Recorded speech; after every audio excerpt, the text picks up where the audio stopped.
백성들이 출애굽에서 석 달째 될 때에 시내 광야에 도착을 했습니다. 이 시내 광야는 모세가 십계명을 받았던 곳이고, 또 부정적으로는 이 모세가 십계명 받으러 올라갔을 적에 그 산 아래에서 아론이 그냥 금송아지 만들어냈던, 그래서 참 불행을 당했던 그런 곳이기도 하고, 또 하나 중요한 것은 이 시내 광야에 있으면서 하나님께서 앞으로 이스라엘 백성들이 가나안 땅 들어가서 지켜야 될 그런 하나님을 어떻게 섬겨야 될 것인가, 또 하나님 백성으로 어떻게 살아야 될 것인가, 이런 여러 가지 많은 말씀을 주셨던 곳이 바로 이 시내 광야입니다.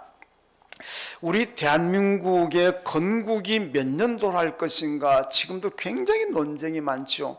3.1운동이 일어나던 1919년을 건국으로 해야 된다, 또 해방되었던 1945년도를 건국으로 해야 된다, 그 재헌 그 헌법이 나왔던, 뭐 국회가 나왔던 1948년도를 건국으로 해야 된다, 뭐 이런 여러 가지 논쟁이 지금도 막 격렬하게 붙는 것을 보게 되는데, 자, 이스라엘 백성들이, 이스라엘의 역사는 언제부터 기원했을까? 이것도 이제 학적으로는 좀 논쟁이 있습니다. 뭐 가장 중요한 것은 창세기 12장에 나오는 아브라함 때부터 이스라엘 역사가 기원했다, 이게 창세기 12장이죠. 그렇게 얘기하는 사람들도 있고, 또 한편에서는 바로 이 시내 광야입니다. 이 시내 광야 여기가 이스라엘 역사의 기원이다, 그렇게 얘기를 합니다. 왜 그러냐? 창세기에 나오는 아브라함 얘기는 그건 하나의 국가의 역사가 아니고 한 가족의 역사라는 건, 패밀리 스토리라는 건데, 가족의 역사를 어떻게 국가의 역사로 우리가 받아들일 수가 있느냐? 제대로 된 국가 공동체로서의 출발은 이 시내 광야다, 뭐 그렇게 하여튼 얘기할 정도로 시내 광야가 참 중요한 말씀이 선포되었던 곳입니다. 오늘 본문의 얘기는 하나님께서 이스라엘 백성들에게 너희가 장차 가나안 땅 들어가거든 이렇게 행하라, 이렇게 나를 섬겨라, 거기에 대한 말씀입니다. 그 가운데 가장 중요한 것이 너희가 가나안 땅 들어가거든 하나님께 번제를 잘 드려라, 오늘날로 말하면 예배를 잘 드려라. 이 예배 자리, 그러니까 번제의 자리를 지켜라, 예배 자리를 지켜라, 이렇게 말씀합니다. 왜 우리가 이스라엘 백성은 구약으로 말하면 제사를 잘 드려야 되고 오늘 우리에게는 예배를 잘 드려야 되느냐? 이사야 43장 21절에 보면은 이 백성은 나를 위하여 나를 예배하기 위하여 지었다, 이렇게 말씀합니다. 하나님께서 이스라엘을 왜 선택하셨고 왜 인간을 만드셨느냐? 나를 예배하도록 하기 위해서, 나를 찬양하도록 하기 위해서 하나님이 만드시고 선택하셨다, 그렇게 말씀합니다. 그러니까 오늘 여러분들이 하나님의 선택으로 구원받았고 저도 하나님의 선택으로 구원받았습니다. 하나님의 선택으로 구원받은 여러분과 제가 가장 먼저 해야 될 일이 뭐냐? 그는 예배인 줄로 믿습니다. 언제나 예배 자리를 잘 지켜야 된다는 말씀입니다. 왜냐? 하나님께서 우리에게 예배를 받으시기 위해서 우리를 만드셨고, 하나님께서 우리에게 예배를 받으시기 위해서 저와 여러분을 선택하셨기 때문에 그렇습니다. 여러분, 고대 신화를 보면은 저기 옛날 성경에 나오는 바빌론 신화도 있고, 메소포타미아에 나왔던 아트라카시스라는 신화도 있고, 또 신약 성경하고 조금 연관성이 있습니다만은 그리스 신화도 있고, 이집트 신화도 있고, 신화들이 참 많습니다. 이런 신화들에게도 들어가 보면은 신들이 인간을 만들었다는 얘기가 나옵니다. 그런데 그들은 한결같이 공통적으로 이 신들이 왜 인간을 만들었느냐? 인간을 노예로 부려먹기 위해서 만들었다, 이게 인간을 만든 목적입니다. 그러니까 신들이 자기가 밥을 해먹고 노동을 하고 불을 떼고 이렇게 하다 보니까, 야, 이거 우리가 그래도 명색이 신인데 신인 우리가 어떻게 맨날 바보라고 이런 짓거리하고 사느냐. 이건 인간을 만들어 가지고 인간에게 이 일을 시키자. 그리고 우리는 신선 노름하자는 거죠. 우리는 잘 먹고 그저 놀고 즐기기만 하고 모든 고역이나 일은 인간에게 맡기자. 그래서 인간을 만들었다는 것이 고대 신화에 나오는 얘기입니다. 근데 여러분, 성경에서 하나님이 우리 인간을 만드시고 우리를 부르셨는데 노예로 부려먹기 위해서, 종으로 부려먹기 위해서 우리를 지으시고 우리를 선택하셨다, 그런 얘기 나옵니까? 하나도 없습니다. 하나님께서 우리를 지으시고 우리를 선택하신 이유, 목적은 우리에게서 예배를 받으시기 위해서. 그럼 예배를 받으시고 난 다음에 하나님께서 그럼 예배만 받으시고 가만히 계시느냐? 그게 아니라는 거죠. 예배를 받으시고 난 다음에는 예배 드리는 모든 사람들에게 하나님께서 복을 주신다 그랬습니다. 여러분, 고대 신화에서는요, 인간에게 노예로 부리게만 했지 그 노예로 사용받는 인간을 위해 축복한다는 얘기가 없습니다. 그냥 평생 종으로 살다가 가는 겁니다. 그런데 하나님은 우리에게 예배를 받으시고 그리고 그걸로 끝나지 않고 예배자들을 축복하신다고 말씀합니다. 여러분, 예배 잘 드리면은 하나님께서 기뻐하실 것이고 또 예배하는 여러분들을 하나님께서 축복하실 줄로 믿습니다. 그러면 성도의 예배 자리, 여러분들이 예배 자리인 이곳은, 여러분, 예배 드린다는 것은 하나님의 창조의 질서이고 또 한편으로는 복받는 비결인 줄로 믿습니다. 예배 잘 드려야 돼요. 여러분, 우리 금년표가 한번 따라합시다. 복음의 사람, 예배자로 살게 하소서. 여러분, 이거는 금년 우리 교단표이고 또 우리 교회 표입니다. 복음의 사람이라는 건데, 복음의 사람이 어떤 사람입니까? 여러분, 복음의 사람은 예수가 나의 그리스도이고 나의 구원자이고 그 그리스도인 예수를 믿음으로 내가 구원받고 천국 가서 영생을 얻는다, 이것을 믿는 사람이 복음의 사람입니다. 여러분, 예수 믿고 그냥 세상에서 건강하고 돈 많이 벌고 이건 복음의 사람이 아닙니다. 여러분, 그건 그냥 우리가 복음의 사람으로 살면은 따라오는, 부수적으로 따라오는 축복이지, 그게 여러분 복음의 사람의 핵심이 아니라는 겁니다. 복음의 사람은 누구냐? 예수를 나의 구주로 믿고 그 예수를 믿음으로 내가 구원받아서 천국 가서 영생 얻는다, 이것을 믿는 사람이 복음의 사람인 줄로 믿습니다. 이 복음의 사람이 어떻게 살아가야 될 것인가? 예배자로 살아야 된다는 겁니다. 복음의 사람은 내가 구원받아 천국까지 영생 얻는데 어떻게 살아야 되냐? 평생 예배자로 하나님을 예배하며 살아야 될 줄로 믿습니다. 여러분, 오늘 본문 42절에 보면은 너희가 내게 번제를 드리면, 그리고 거기서라는 말이 나옵니다. 여러분, 번제라는 하나님께 제사인데 오늘로 말하면 여러분 지금 드리는 예배가 바로 이 번제입니다. 제사입니다. 오늘 우리 예배라 그러잖아요. 예배를 드리면은 여기 뭡니까? 거기서 이렇게 말씀합니다. 하나님께서 번제를 드리는 거기서 내가 너희들을 축복할 것이다, 이 말씀인데 거기가 여기입니다. 여러분, 하나님이 예배를 받으시고 축복하시는 거기는 바로 여러분들이 예배 드리고 앉아있는 여기, 이 자리가 바로 거기인 줄로 믿습니다. 그러니까 이스라엘은 거기 있으면 축복을 받고 오늘 저와 여러분들은 여기 있으면 하나님의 축복을 받을 줄로 믿습니다. 자, 이 예배 자리인 성도들을 하나님께서 어떻게 축복하실까? 오늘 본문 보면요, 첫째로 예배를 드리면은 거기서 아니면 여기서 예배를 드리면 하나님을 만나고 하나님의 음성을 듣는 축복을 받는다, 이렇게 말씀합니다. 오늘 42절에 보니까 너희가 내게 번제를 드리면 내가 거기서 너희와 만나고 내게 말하리라.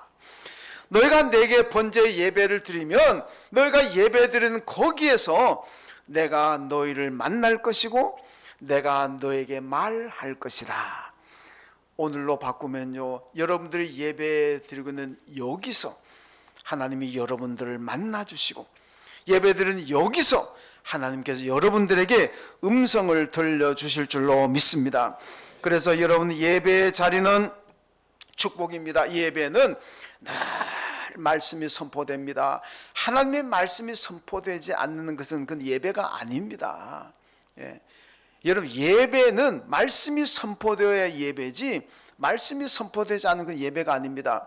우리가 주일마다 무슨 수예배든지 새벽 예배든지 예배 드리면은요, 하나님의 말씀이 선포되잖아요. 그게 예배고, 그 선포되는 말씀 가운데서 그것이 바로 하나님의 음성인 줄로 믿습니다. 여러분, 예배 자리에서 하나님을 만나고 또 설교를 통해 하나님의 음성을 들어야 됩니다. 음성을 듣는 것이 축복입니다. 여러분, 제가요, 어제 우리 어떤 집사님하고 저녁 식사를 했습니다. 네, 저녁 식사했는데 그 집사님이 저녁 식사를 하면서 저한테 그런 말씀하시더라고. 예안교회 와서 목사님 설교 들으니까 전부 나한테 하는 말씀인 것 같습니다. 그래서 우리 교회를 전도하신 분에게 혹시 목사님께 가가지고 내 사정 형편 다 얘기했느냐고. 왜냐하면 들으니까 전부 자기에게 하는 말씀 같거든요. 그래서 얘기 다 했느냐고. 저는 그런 적 들은 적이 없습니다. 개인적으로 그분의 사정을 들은 적이 없어요. 그런데도 설교를 들으니까 전부 본인에게 하는 것 같더란. 여러분, 이게 은혜인 줄로 믿습니다. 이게 하나님의 음성인 줄로 믿습니다. 여러분, 설교를 들을 때요, 은혜로운 사람 누구냐면은 전부 다 내게 주시는 말씀으로 들어야 그게 은혜고 축복인 줄로 믿습니다. 아이고, 이거는 저거 누가 들어야 되는데, 어떤 권사님, 어떤 집사님이 들어야 되는데, 저거 우리 시어머니가 들어야 되는데, 우리 며느리가 들어야 되는데, 맨날 이러고 앉아. 나한테 주는 말씀으로 듣는 것이 아니라 누구한테 누구 그 사람이 들어야 되는데, 이렇게 되면 그 설교는 은혜가 안 됩니다. 그건 하나님의 음성을 못 듣는 거예요. 여러분, 설교를 통해서 이거 하나님이 나한테 주시는 말씀이구나, 나 들으라고 하는 말씀이구나, 그렇게 받아들일 때 그게 하나님의 음성이라는 겁니다. 여러분, 어떤 분들은 그것 때문에 막 목사님한테 항의하는 사람들도 있어요.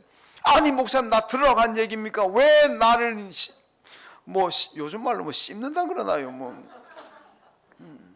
씹으면 고기를 씹으면 맛이 있는데,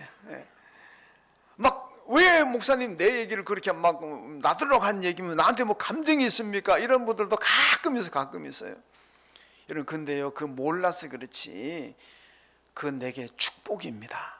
그게 하나님의 음성인 거예요. 하나님의 음성을 못 듣는 사람은 설교 들어도 맨날 딴 사람 얘기하는 줄 알아요. 근데 내게 주시는 하나님의 말씀으로 들려진다면 그게 하나님의 음성입니다.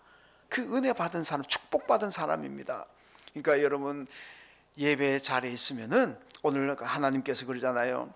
내가 거기서 너희를 만날 것이고 내가 거기서 너희에게 말하리라.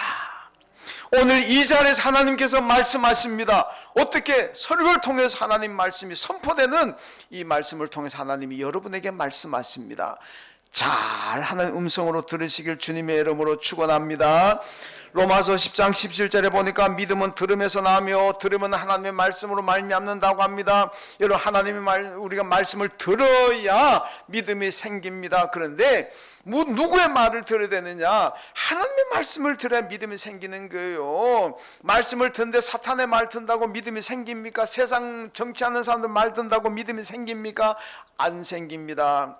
믿음은 들음에서 나지만은 그 들음은 하나님의 말씀을 들어야 믿음이 생기는 줄로 믿습니다. 여러분, 그런데 하나님 말씀을 어떤 자세로 들어야 됩니까?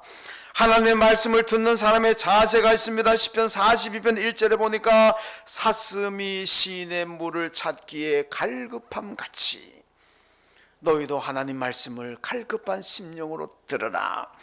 여러분, 사슴은 생태적으로 이 사슴 물을 자꾸 마셔줘야 됩니다. 그런데 이스라엘 중동 지방에 건기가 오게 되면은 물이 없습니다. 물이 없으면 사슴들이 미치고 환장할 노릇 아닙니까? 그냥 울부짖으면서 물을 찾아다닙니다. 물이 없으니까, 죽게 생겼으니까. 그런데요, 우기에 물이 많을 때는 울부짖지 않습니다만은 건기가 되어 물이 없으면 울부짖으며 돌아다닙니다. 물을 찾아서 그 무슨 일이 생기느냐? 그 맹수들이 딱 들어, 이거 사슴 소리네. 야, 이거 잘 되었다. 딱 맹수의 밥이 되는 거예요. 여러분, 사슴이 그렇게 울부짖으면서 돌아다니게 되면은 맹수의 레이더에 걸리게 되고 그 맹수의 밥이 된다는 것도 사슴들이 그 정도는 본능적으로 알 겁니다. 그런데도 왜 그러냐? 너무 힘드니까, 너무 목이 말라 갈증이 나고 힘드니까 죽는 줄 알고 위험을 무릅쓰고 울부짖으며 물을 찾아다니는 겁니다. 얼마나 간절하겠습니까? 지금 죽느냐 사느냐 문제가 달려 있잖아요. 하나님의 음성을 듣기 위해서 하나님 말씀을 듣는 사람의 자세는 여러분 그렇게 건기에 여러분 물을 찾아서 울부짖으면서 돌아다니는 사슴과 같이 간절한 심정으로 하나님 말씀을 들어야 된다는 말씀입니다. 예레미야 29장에도 너희가 온 마음으로 나를 구하면 나를 만나리라 하고 말씀했습니다. 사슴이 시냇물을 찾는 것처럼 오늘 예레미야도 너희가 온 마음으로 나를 찾아라. 그러면 나를 만날 것이고 내 음성을 들을 것이라는 말씀입니다. 여러분, 우리 성도들은 예배 자리에서 하나님의 음성을 듣기 위해 사슴같이 온 마음으로 여러분 하나님을 찾아야 되고 하나님 말씀을 들어야 될 줄로 믿습니다. 그럴 때 내게 내 문제가 해결이 되고 내가 모든 삶의 회복이 될 수가 있습니다. 여러분, 욥이요 많은 고난을 당하잖아요. 하루아침에 망하잖아요. 열심히 하나님을 찾습니다. 하나님 만나고 싶습니다. 하나님 만나주세요. 왜 내가 이 모양이 돼야 돼? 왜 내가 이 꼴을 당해야 되는지 하나님 궁금해서 미치겠습니다. 대답 좀 들읍시다. 내가 이렇게 고통당해도 좋으니까 그 이유라도 좀 알고 싶습니다. 하나님 한번 만나주세요. 간절히 만남을 구하는데도 하나님이 침묵하십니다.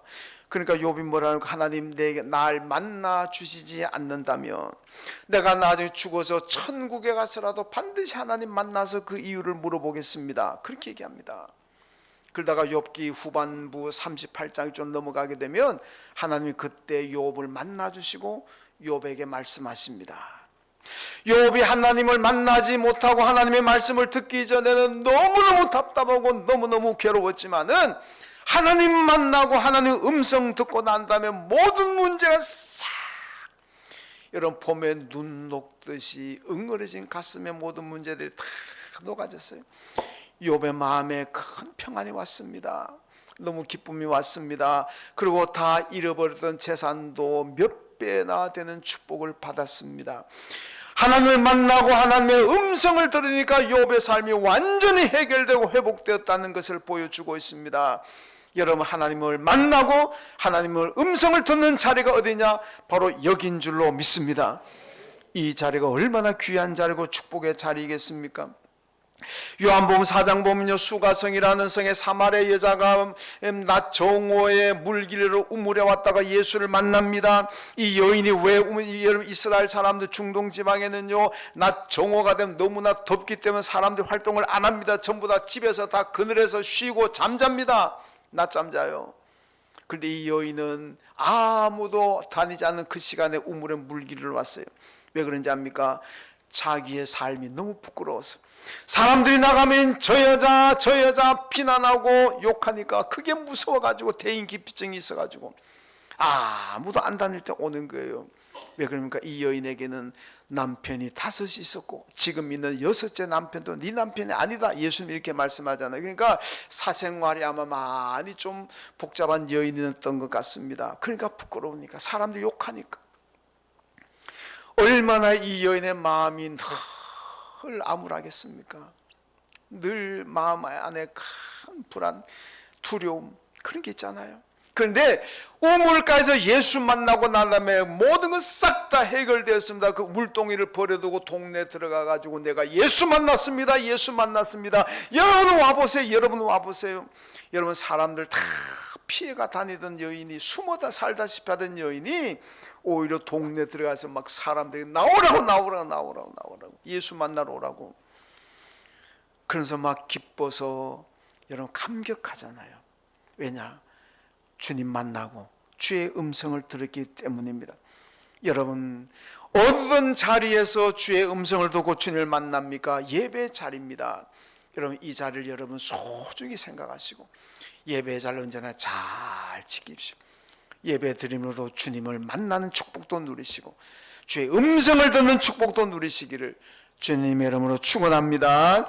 그 다음 두 번째로 예배 드리면 거룩해집니다. 오늘 43절 44절에 보니까 내 영광으로 회막이 거룩하게 될 것이라. 내가 그 회막과 제단을 거룩하게 하며 아론과 그의 아들들도 거룩하게 하여 제사장의 직분을 행하게 할 것이라. 여러분, 거룩하게란 말이 3번 4번씩 지금 반복이 되고 있습니다. 여러분, 이 성전이 왜 거룩하냐? 하나님이 계시는 곳이기 때문에 거룩한 줄로 믿습니다. 이 교회가 왜 거룩하냐? 왜 성전이냐? 하나님의 집이고 하나님이 계시기 때문입니다. 여러분, 성도들이, 저와 여러분이 왜 거룩하냐?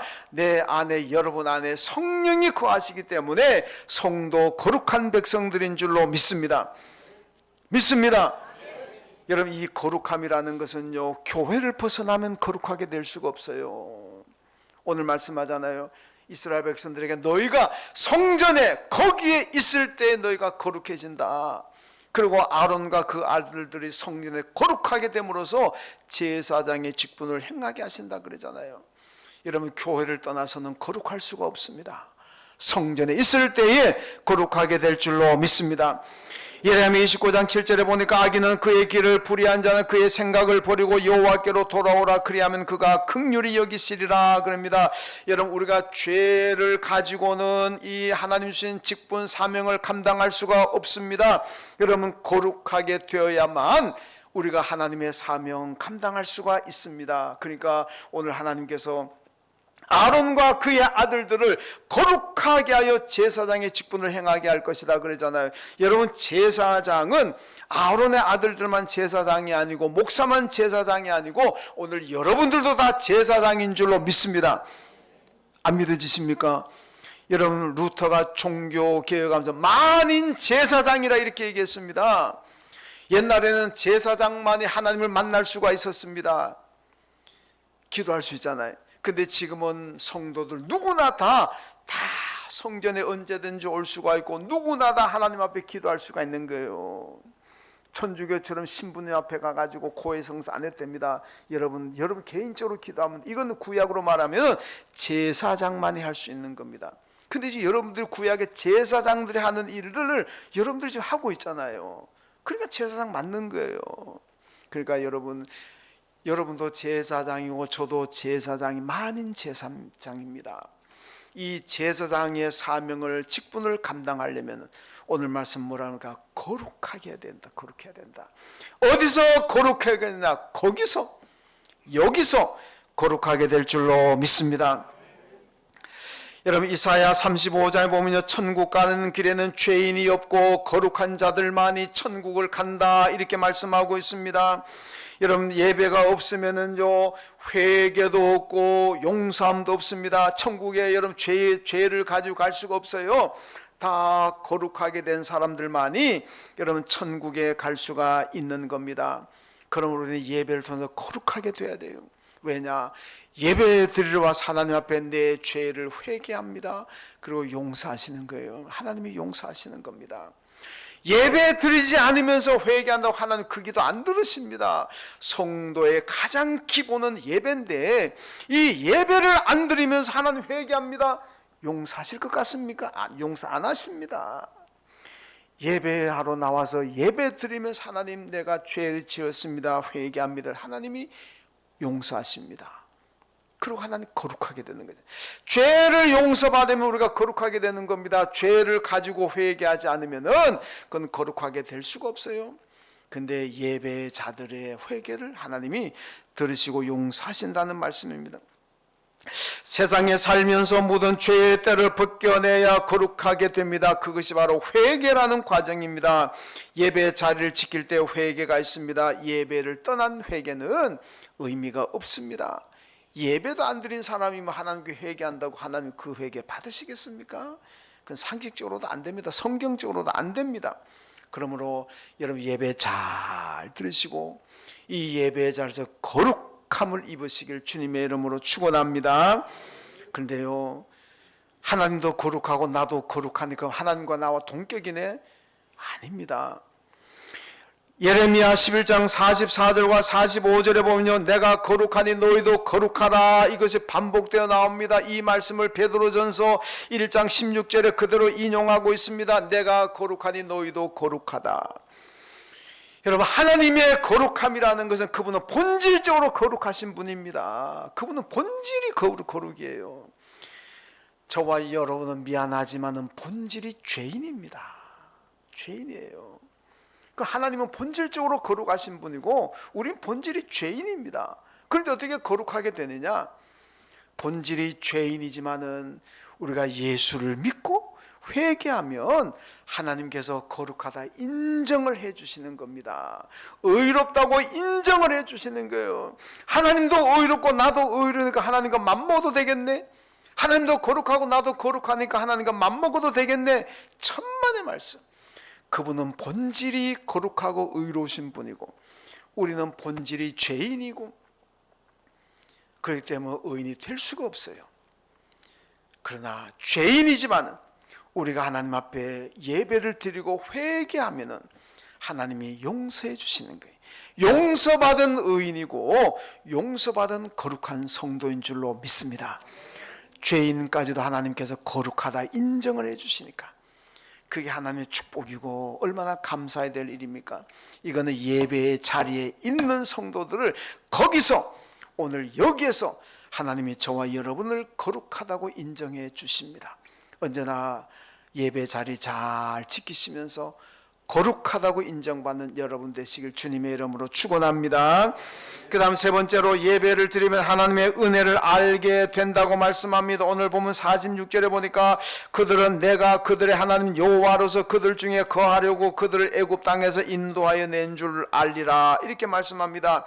여러분, 이스라엘 백성들이 성전에 와서 번제 제사를 드릴 때에 그들이 하나님의 은혜를 안다는 겁니다. 어떤 은혜? 그들이 애굽에서 종살이 할 때 하나님이 출애굽 시켜주시고 그 다음에 광야 거쳐서 가나안 땅 들어가서 가나안에 정착해서 살도록 이 하나님의 축복과 이 은혜를 그들이 어디서 아느냐? 성전에 와서 제사 드릴 때에 그들이 알게 될 것이라고 말씀합니다. 여러분, 이건 꼭 맞는 얘기입니다. 여러분, 우리가 어디에서 하나님의 은혜를 알 수가 있느냐? 저와 여러분의 예수를 믿고 구원받고 천국의 영생을 가졌습니다. 얼마나 감사하고 얼마나 큰 축복입니까? 이 하나님의 은혜를 어디에서 알 수가 있느냐? 바로 여러분 예배드린 여기에서 알 수가 있다는 거예요. 예배를 벗어나면, 예배 자리를 떠나면 모릅니다. 여러분, 왜 예배 자리를 떠납니까? 은혜를 모르니까 떠나는 거지. 나를 구원하시고 나에게 영생을 준 하나님의 은혜를 안다면은 예배 자리를 떠날 수가 없어요. 어떻게 예배 자리를 떠납니까? 그러므로 예배의 자리는 하나님의 은혜를 깨닫고 은혜를 아는 축복의 자리인 줄로 믿습니다. 예배의 자리, 바로 나를 구원하시고 영생을 주시고 내가 지금도 생존하고 살아가는 그 모든 것이 하나님의 축복이고 은혜라는 것을 알 수 있는 곳이 바로 예배의 자리입니다. 은혜를 알면 예배의 자리에 있고 은혜를 모르면 예배의 자리를 떠납니다. 그러므로 예배의 자리를 항상 지켜야 됩니다. 그래야 하나님의 은혜를 알고 하나님께 감사하며 살아갈 수가 있습니다. 여러분, 바울이 회심한 다음에 예루살렘에 예수님의 제자들에게 가잖아요. 가서 여러분, 나도 이제 옛날에는 박해자였지만 지금은 회심하고 예수를 믿었습니다. 앞으로 믿을 겁니다. 같이 우리가 복음 선교합시다. 제자들 아무도 안 믿어줍니다. 거짓말. 또 저렇게 거짓말하고 우리한테 와가 우리를 속이고 나중에 우리를 다 잡아가려고 저러지. 그리고 다 피해버립니다. 그러니까 바울이 이거 아직은 때가 아니구나. 내가 가서 경건의 훈련을 더 해야 되겠구나. 그래서 바울이 아라비아 다소 가가지고 13년 동안 경건 훈련합니다. 말씀을 읽고 기도하고 예배드리고 이 13년 동안. 여러분, 그러고 난 다음에 이제 다시 제자들 만나가지고 선교사로 나갑니다. 여러분, 13년 동안 아라비아와 다소에서 바울이 뭐 했겠습니까? 예배잖아요. 예배 들으면 하나님의 음성을 듣습니다. 하나님을 만납니다. 그러니까 사명감에 불타게 되는 거죠. 하나님의 은혜를 깨닫고 나중에 뭐라 그럽니까? 나의 나 되는 것이 모두가 하나님의 은혜입니다. 이렇게 고백하잖아요. 여러분, 바울이 거 가서 예배 안 드리고 14년 동안 관광 다니고 노름하고 무슨 뭐 골프 치고 등산하고 뭐 여러분 그런 생활을 했다면 하나님 은혜를 알겠습니까? 모릅니다. 13년 동안 다 예배 드리면서 말씀을 듣고 기도하고, 그러니까 내 모든 것이 하나님의 은혜구나. 이렇게 예수 박해하고 예수 믿는 사람들 잡아 가두고 죽이던 나를 하나님께서 이렇게 구원하셨다는 것은 이게 전부 다 하나님의 은혜구나. 그래서 나의 나 된 건 모든 것이 하나님의 은혜라고 고백했습니다. 여러분, 하나님의 은혜를 깨닫고 알 수 있는 자리가 바로 예배 자리입니다. 예배 자리를 떠나면 그걸 몰라요. 이스라엘 역사를 보세요. 다 하나님의 은혜입니다. 여러분, 이스라엘의 조상 아브라함은요, 우리가 보통 히브리라 그러잖아요. 그 히브리란 말의 어원은 이게 하비루입니다. 하비루에서 왔습니다. 하비루가 히브리가 된 거예요. 그 하비루가 뭐냐? 천민입니다. 천민계층 사람들을 하비루라 그랬어요. 뭐 아브라함이 대단한 사람 같지만은요, 천민 출신입니다. 거기다가 유리방황하는 사람들.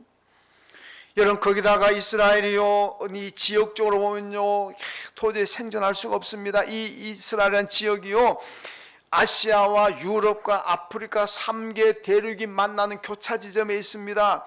북쪽의 유럽의 제국들이 남쪽의 아프리카를 치려 그러면 이스라엘을 통과해야 됩니다. 남쪽 이집트 제국이 북쪽을 치려 그러면 이스라엘을 통과합니다. 아시아 쪽이 유럽을 치고 아프리카를 치려 그러면 이스라엘을 통과해야 됩니다. 이야, 이게 뭐, 그러니까 맨날 전쟁하는 겁니다. 자기 나라 전쟁하는 거, 강대국들이 전쟁하는데도 맨날 자기 나라 이스라엘 통과하니까 정말 고래 싸움에 새우 등 터지는, 이 나라가 온전하겠습니까? 이게, 이 나라는요, 망해도 수백 번 수천 번을 망해야 될 나라입니다. 강대국들이 기회만 되면 이스라엘 먹여 살리라 그러잖아요. 왜 잡아먹으려고? 왜? 자기 영토로 만들어 놔야 자유롭게 통행할 거 아닙니까? 망해도 몇백 번, 몇천 번을 망해야 될 나라인데 오늘까지 안 망하잖아요. 안 망하는 것뿐입니까? 세계의 리더 국가가 됐잖아요. 신명기 28장에 하나님이 이스라엘 백성들에게 뭐라고 약속합니까? 내가 모든 민족 위에 뛰어나게 할 것이라, 이렇게 하잖아요. 여러분, 그때마다 이제 가나안 땅 들어야 되는 광야 지날 때입니다. 광야, 내 나라도 없는 백성들에게 앞으로 너희가 세계 모든 민족에 뛰어날 것이다. 이야, 이루어졌잖아요. 오늘 유대인들이 실질적으로 전 세계를 리드하는 민족이 되었습니다. 이게 하나님의 은혜잖아요. 이 하나님의 은혜를 어디서 깨달을 수 있느냐? 성전, 거기서 너희가 하나님께 예배 드릴 때 깨닫게 된다 그랬습니다. 오늘 여러분, 우리가 다 마찬가지입니다. 하나님 은혜 가운데 살아가고 있습니다. 어디에서 그 은혜를 깨닫느냐? 여러분들 예배 드리기 위해 앉아있는 여기가 바로 하나님의 은혜를 알고 깨닫고 감사하는 자리인 줄로 믿습니다. 은혜를 알면은 하나님께서 축복하시는 줄로 믿습니다. 예배 자리 떠나면 은혜를 모르기에 여러분 실패할 수밖에 없습니다. 그러나 예배 자리에 있으면 하나님의 은혜를 알기 때문에 하나님을 잘 섬기게 될 것이고 하나님 말씀에 순종하게 될 것입니다. 그럼 하나님께서 복 주시고요. 그래서 예배 자리가 축복의 자리인 줄로 믿습니다. 어떤 어려움이 있고 어떤 유혹과 환란이 있더라도 이 축복의 자리인 예배 자리, 여기 이 자리를 꼭 지키시기를 주님의 이름으로 축원합니다. 하나님 아버지 감사합니다. 오늘 이스라엘 백성들에게 주신 그 예배 자리, 오늘 우리에게 주신 이 예배 자리 잘 지키게 하심을 감사합니다. 예배 자리에 올 때마다 하나님, 우리가 하나님의 음성을 듣고 하나님 만나는 축복을 누리게 하여 주시고, 예배자로 올 때마다 우리가 거룩성을 회복하게 하여 주시고, 예배자로 올 때마다 하나님의 은혜를 알고 하나님 잘 섬김으로 복받는 저희들 되게 하여 주옵소서. 예수님의 이름으로 기도하옵나이다. 아멘. 하나님 아버지, 들으시는 믿음